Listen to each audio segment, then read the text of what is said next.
আসসালামু আলাইকুম। আজকে সেরার সাথে গরু ভুনা রান্না করে দেখাবো। অনেকগুলো সিক্রেট টিপস থাকবে এই রেসিপিতে, যা ফলো করে যে কেউ পারফেক্ট গরু ভুনা রান্না করতে পারবেন, কথা দিচ্ছি। গরুর মাংস আমরা অনেকে অনেকভাবে রান্না করি, তবে গরু ভুনার স্বাদই আলাদা।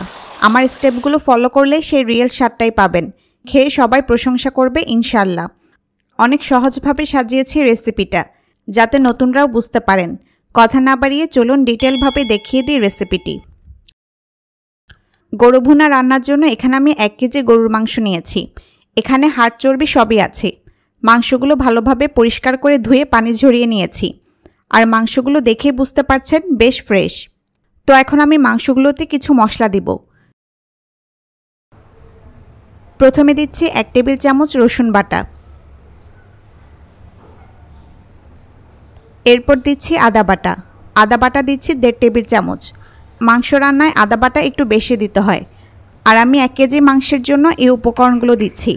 আপনারা মাংস বেশি বা কম নিলে মশলাগুলো সেই অনুপাতে বাড়িয়ে বা কমিয়ে নেবেন। এরপর দিচ্ছি হলুদ গুঁড়া। হলুদ গুঁড়া দিচ্ছি 1 চা চামচ। দিচ্ছি মরিচ গুঁড়া। এখানে মরিচ গুঁড়া আছে 1 টেবিল চামচ। ঝাল বুঝে মরিচ গুঁড়া দিবেন। দিচ্ছি 1 টেবিল চামচ জিরা গুঁড়া।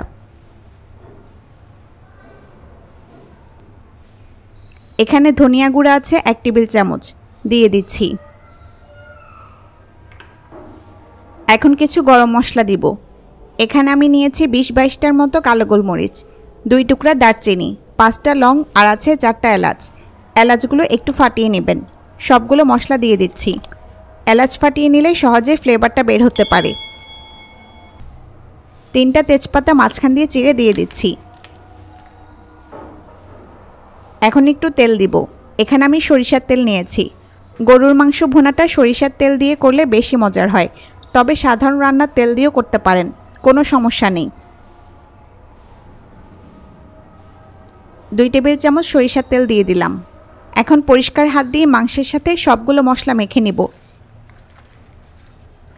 একটু সময় নিয়ে মাখাতে হবে, যাতে সব কিছু ভালোভাবে মিশে যায়। আমার চ্যানেলে গরুর মাংসের আরও বেশ কয়েকটা রেসিপি আছে। গরুর মাংসের একটা রেসিপি এ পর্যন্ত 41 লক্ষ মানুষ দেখেছেন। ইউটিউবে সবচেয়ে বেশি মানুষ দেখা গরুর মাংস রান্নার রেসিপি এটা। এছাড়া আলু দিয়ে গরুর মাংসের রেসিপিও আছে। লিঙ্কগুলো ডেসক্রিপশন বক্সে পাবেন। আমি সময় নিয়ে একটু ভালোভাবে মাংসের সাথে মশলাগুলো মেখে নিচ্ছি। এভাবে মশলাগুলো মাংসে মেখে নিলে সবচেয়ে বেশি স্বাদ হয় গরু ভুনাটা। দেখুন আমি মেখে নিয়েছি। এখন এই মাখানো মাংসটা ঢেকে দিয়ে 10 মিনিট রেখে দিব, অর্থাৎ 10 মিনিট মেরিনেট করব। এটা অবশ্যই করবেন যদি পারফেক্ট স্বাদ চান।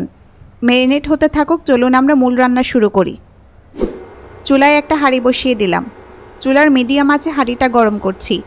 এবার হাঁড়িতে দিয়ে দিচ্ছি সরিষার তেল। সরিষার তেল না থাকলে সাধারণ রান্নার তেল দিবেন। হাফ কাপ বা প্রায় 100 ml এর মতো তেল দিয়ে দিলাম। এখন মিডিয়াম আঁচে তেলটা গরম হওয়া পর্যন্ত অপেক্ষা করব। তেল গরম হয়ে গেছে, এখন পেঁয়াজ দিব। এখানে পেঁয়াজ আছে 1 কাপ। আমি 4টা মাঝারি সাইজের পেঁয়াজ স্লাইস করে কেটে নিয়েছি।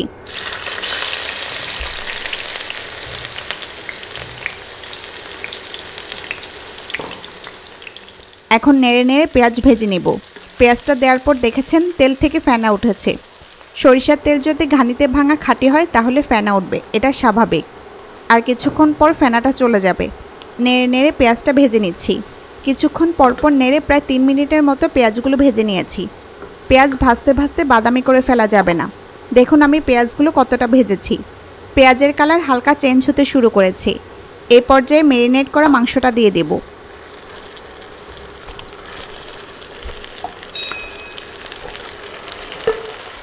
সবটা মাংস আমি দিয়ে দিলাম। মাংস দিয়ে দিচ্ছি লবণ। আমি আপাতত 1 চা চামচ দিচ্ছি, পরে লাগলে আরও দিব। এখন নেড়ে নেড়ে তেলের মধ্যে মাংসটা ভালোভাবে কষাবো। প্রায় 2 মিনিটের মতো থেমে থেমে নেড়ে মাংসগুলো কষিয়ে নিয়েছি। এখন ঢেকে দিব। চুলার আঁচ মিডিয়ামে রেখে মাংসটা কষাবো। 5 মিনিট পর আমি ঢাকনা তুলে নিচ্ছি। দেখুন মাংস থেকে অনেক পানি বের হয়েছে। মাংস যদি তাজা হয় তাহলে এরকম বেশি পানি বের হবে, আর ফ্রিজে রাখা মাংস থেকে কম পানি বের হবে।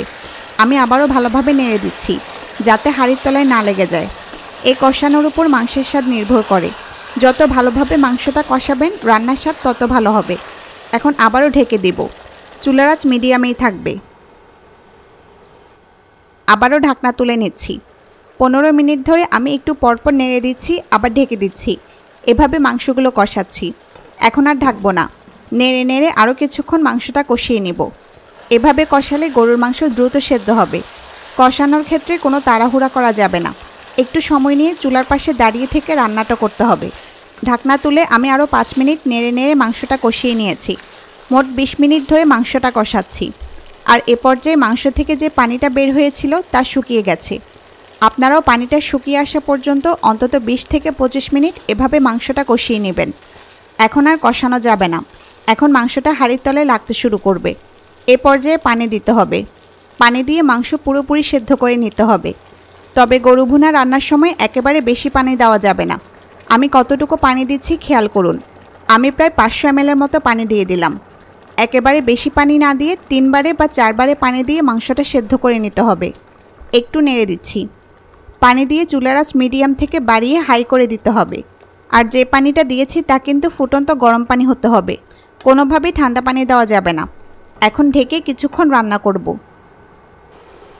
পানি দিয়ে আমি প্রায় 15 মিনিটের মতো হাই হিটে রান্না করছি।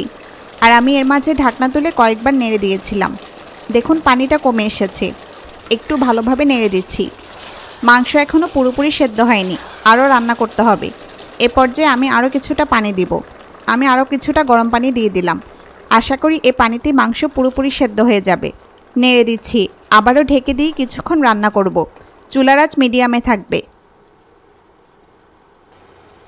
আরও 10 মিনিট পর আমি ঢাকনা তুলে নিচ্ছি। আর মাঝে আমি 2 বার ঢাকনা তুলে নেড়ে দিয়েছিলাম। দেখুন পানিটা প্রায় শুকিয়ে এসেছে। মাংসটাও ভালোভাবে সেদ্ধ হয়ে গেছে। এখন চুলা কমিয়ে লো ও মিডিয়ামের মাঝামাঝি করে দেব। আর দেখুন পানিটা টেনে গিয়ে এখন শুধু তেল মশলাটা আছে। এ পর্যায়ে লবণটা চেক করে নেবেন। লাগলে আরও একটু লবণ দিয়ে অ্যাডজাস্ট করে নেবেন। এখন আমি কয়েকটা কাঁচামরিচ দিয়ে দিচ্ছি। মরিচগুলো মাঝখান দিয়ে ফালি করে নিয়েছি। একটু নেড়ে দিচ্ছি। মরিচ দিয়ে আরও 1 মিনিট রান্না করে এখন উপরে 1 চা চামচ গরম মশলা গুঁড়া ছিটিয়ে দিচ্ছি। এই গরম মশলাটা আমার ঘরে তৈরি। ঘরে পারফেক্টভাবে 2 ধরনের গরম মশলা তৈরির রেসিপির লিঙ্ক উপরের আই বাটন ও নিচের ডেসক্রিপশন বক্সে পাবেন। নেড়ে মশলাটা মিশিয়ে নিচ্ছি। রান্না কমপ্লিট। এখন চুলা অফ করে কিছুক্ষণ ঢেকে রাখবো। এতে গরম মশলার ফ্লেভারটা রান্নায় ভালোভাবে যোগ হবে। হয়ে গেল ভীষণ মজার গরুর মাংস ভুনা। আমার দেখানো স্টেপগুলো ফলো করলে আপনারাও সেরা স্বাদের গরু ভুনা রান্না করতে পারবেন। রেসিপিটি কেমন লাগলো আমাকে জানাবেন। কোনো প্রশ্ন থাকলে কমেন্টে লিখুন, আমি রিপ্লাই দেব। সবাই ভালো থাকুন, সুস্থ থাকুন। আজকের মতো বিদায় নিচ্ছি। আল্লাহ হাফেজ।